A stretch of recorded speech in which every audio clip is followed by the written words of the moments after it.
Israel's relentless bombardment of Gaza has released a deadly but silent enemy into the air: asbestos.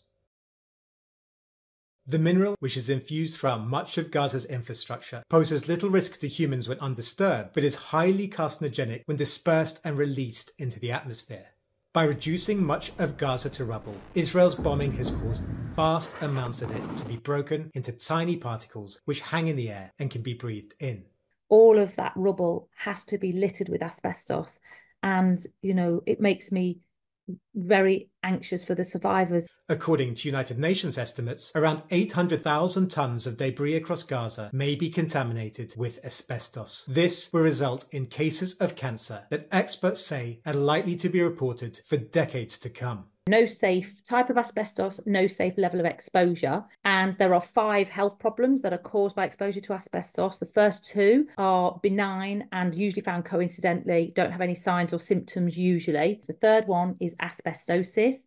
That's a disease of the lung tissue itself. So the parts of the lung that exchange oxygen and carbon dioxide are no longer effective. It's a progressive disease and people are very breathless and malaised and really struggle progressively.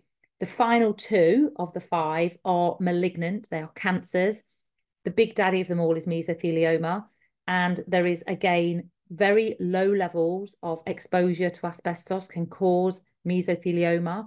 It's a despicable cancer, treatable but not curable, but 94% preventable. And that is the devastating fact. One place where asbestos appears to have been used is in the construction of Gaza's refugee camps, which have often been the focal point of Israel's bombing raids. In June, for example, Israel killed more than 270 Palestinians in a raid on the Nusayrat refugee camp, which resulted in huge clouds of dust and debris that emergency workers and civilians were exposed to.